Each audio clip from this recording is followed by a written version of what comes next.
আসেন না, আমি আকাশ নিবিড়। আমি পলাইলাম। আল্লাহ হাফেজ, আল্লাহ হাফেজ, আল্লাহ আচ্ছা হাফেজ। পলায় না, শোনো, বাচ্চা দায়িত্ব হচ্ছে আমার মা নিতে চাই।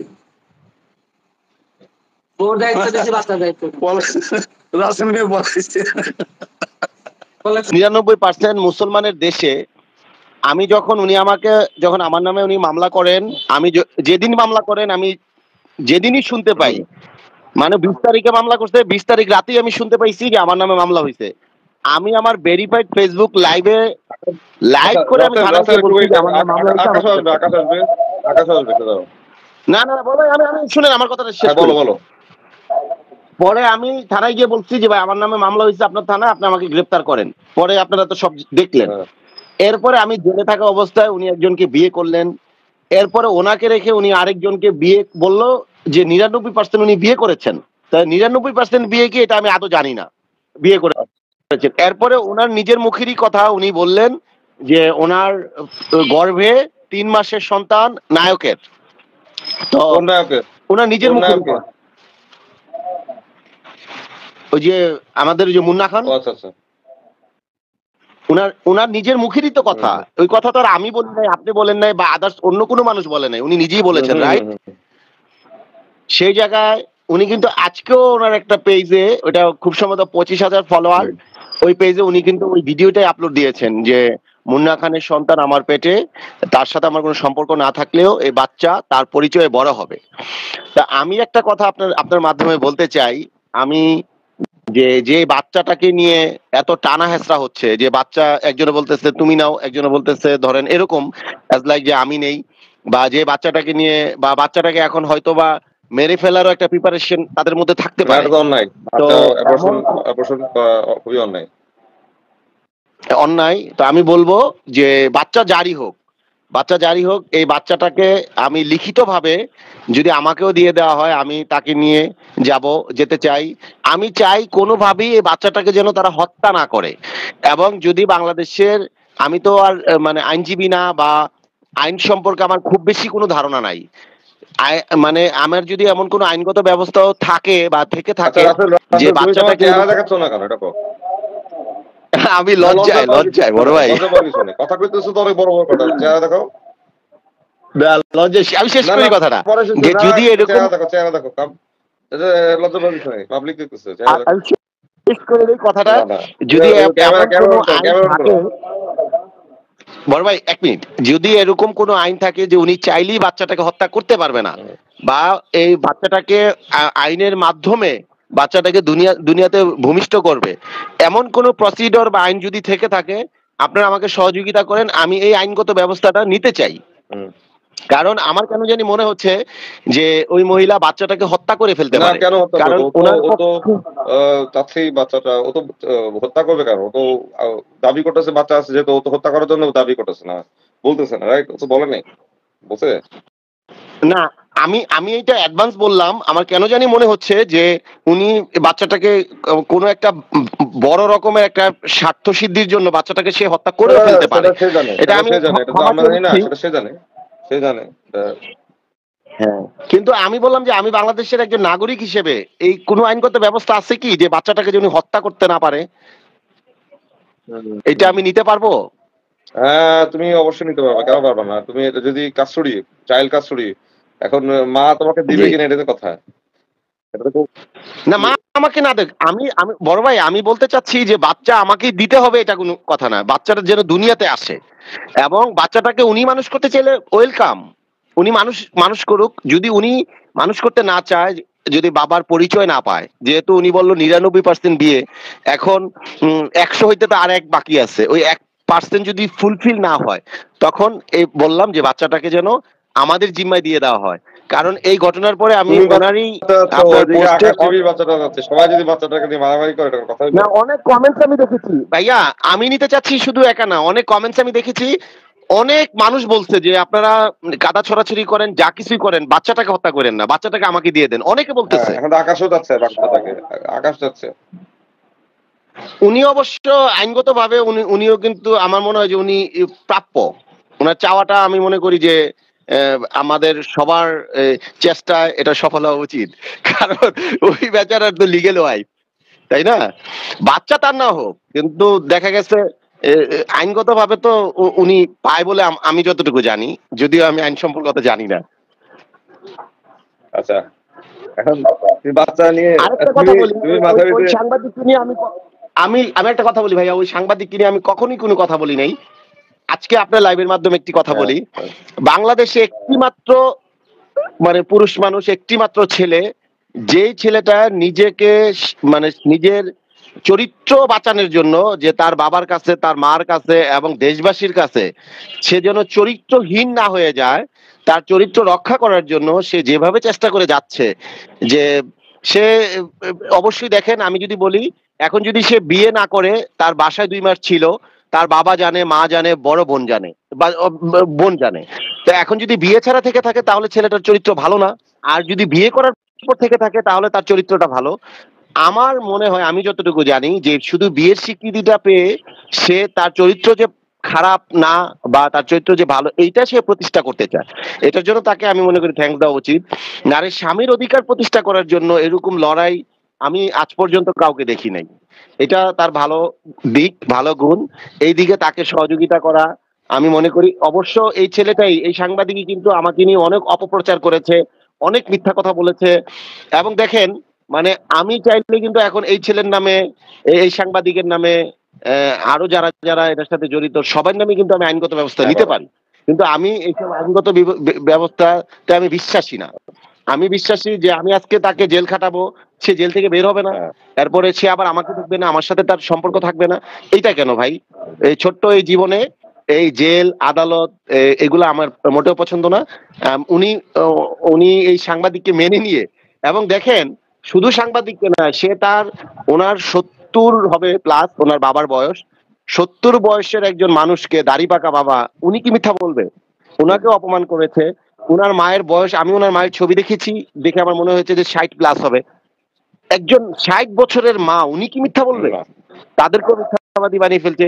এবং তার যে বোন, ওনার যে বোন, এই বোনও কিন্তু একজন নারী। তা নারী হয়ে একজন বোন কি একজন নারীর ব্যাপারে এত বড় মিথ্যা কথা বলবে? আর একটা ছেলে যদি মিথ্যার আশ্রয় নিয়ে থাকে তাহলে সে 4 মাস ধরে লড়াই করবে। বর্ষাতে আমার পার্সোনাল ভিডিও ব্ল্যাকমেইলারদের কাছে কিনে সবার কাছে ছড়াইছে, তুমি তো দেখছো নাকি? এটা আমি তো দেখলাম, যে আপনার পাঠাইলো আমাকে হোয়াটসঅ্যাপে, ওনারই সার্কেল পাঠাইলো, আমি তো দেখছি। সবাই সাক্ষী থাকবে না, সবাই সাক্ষী। হ্যাঁ হ্যাঁ, অবশ্যই ভাইয়া, ওটা আমি দেখেছি এবং এটার বর্ণনাও আমি দিতে পারবো, যেহেতু আপনি একজন প্রতিষ্ঠিত শিল্পী। আমি এভাবে লাইভে কথা বলে আপনাকে ছোট করব না, ছোট না, মানে আপনার সম্মানে আমি হানি কথা বলবো। আমি তো নিজেই যেটা সত্যি সেটাই বলি, মিথ্যা বলা কি আছে? যা আমার ভিডিও ব্ল্যাকমেইলাররা অনেক দিন ধরে পিছালে গেছে, 2021 থেকে পারতেছে না জিডি করা, সেই ভিডিও কিনে 5,000 টাকা দিয়ে কিনে সেটা দুনিয়ার মিডিয়ার মানুষদের কাছে দিচ্ছে, দিয়ে বলতে ভাইরাল করো। ও খুব চালাক, আমার কাছে সবাই ফোন দিয়ে বলে দিচ্ছে। আর যখন বলতেছে আমার কাছে এগুলোর রেকর্ড থেকে যেতেছে না, যে ও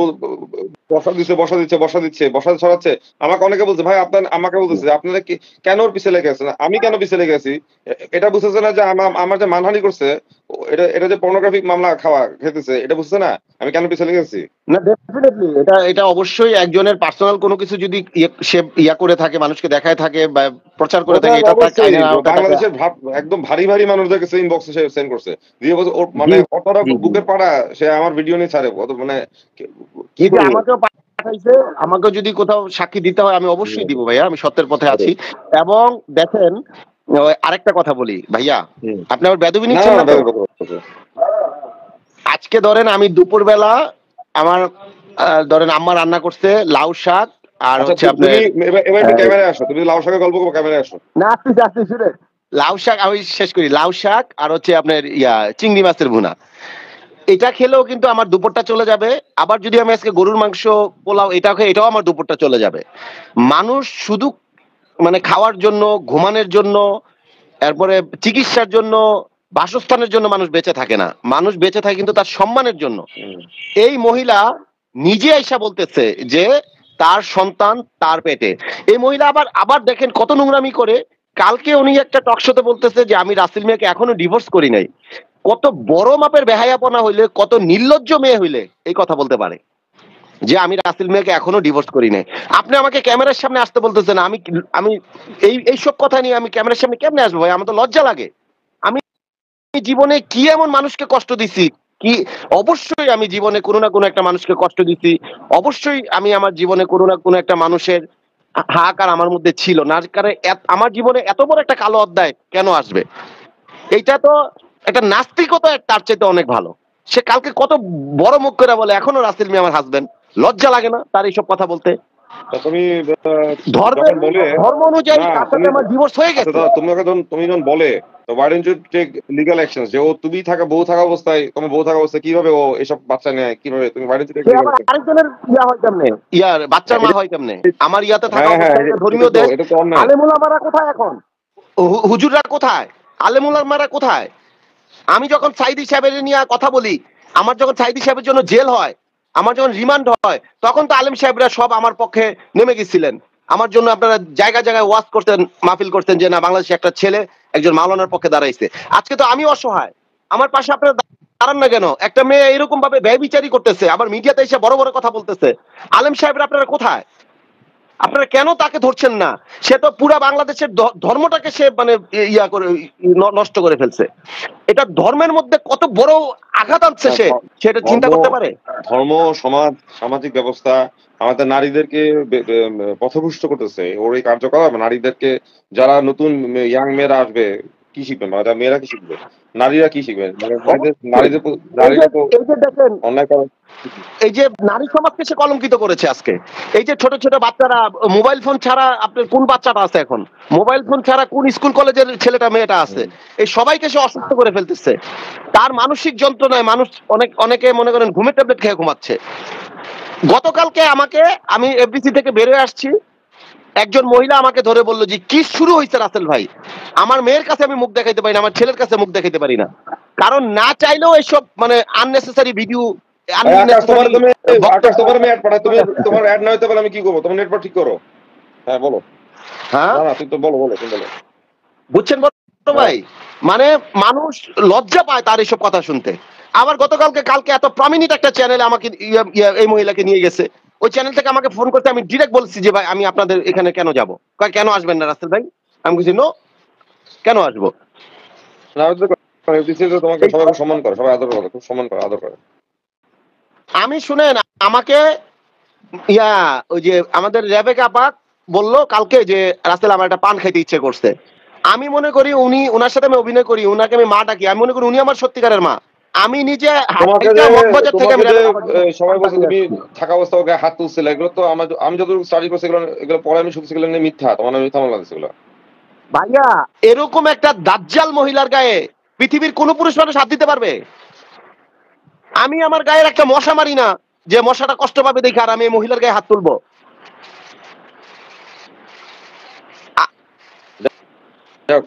সে এগুলার সব তার সাজানো নাটক। আমাকে জিম্মি করে সে মানুষের ভালোবাসা পাওয়ার চেষ্টা করছিল, সিম্পিতি পাওয়ার চেষ্টা করছিল। আমি 17 দিন জেল খাটছি, আমি 17 দিন জেলখানায় আমি চোখের পানি ফেলে আমি শুধু আমার আল্লাহকে বলছি যে আল্লাহ, এইটা আমি কোনোভাবেই প্রমাণ করতে পারবো না যে আমি নির্দোষ, যদি না আপনি আমাকে সহযোগিতা করেন। কারণ এমনি মহিলাটা হচ্ছে আপনার এসিড দগ্ধ, আবার আইসা সে আমাকে বলতেছে আমি তাকে অত্যাচার করছি। এগুলা যে কোনো মানুষ বিশ্বাস করবে এবং বিশ্বাস করার কথা। আমি শুধু আল্লাহর কাছে বিচার দিছি যে আল্লাহ, এইটার বিচার আল্লাহ আপনি ছাড়া কেউ করতে পারবে না। আমি কোথায় গেছি? আমি জেল থেকে বের হইয়া আমি আমি আমি মসজিদে গেছি, আমি শাহজালাল মাজারে গেছি, আমি আল্লাহর কাছে বিচার চাইছি যে আল্লাহ আমার বিচার পাই। কয়দিনের মধ্যে আল্লাহ তাআলা বিচার দেখায় নাই দেশবাসীর কাছে? আল্লাহ দেখায় দিয়েছেন। মানে এখনো আমি মহিলা কালকে আমার ধরেন সাংবাদিকরা ঘেরা ধরে, আপনি নিজে দেখছেন। হ্যাঁ, আমি তার ব্যাপারে কোনো কথা বলতে চাই না। বলো না, তারপরে তোমাকে তো অনেক সম্মান করে, সব সম্মান করে।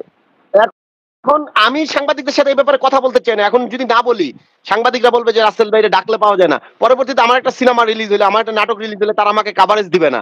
আমি সাংবাদিকদের ছাড়া চলতে পারবো না। তুমি ওকে দাজ্জাল মহিলা বলতেছো কেন? দাজ্জাল তো পুরুষ। দাজ্জাল নি হবে উনি তাহলে, সরি। আরে দাজ্জালের চরিত্র তার চেয়ে ভালো। দাজ্জালের বই তো আমরা পড়ছি, দাজ্জালের চরিত্র তার চেয়ে ভালো হবে।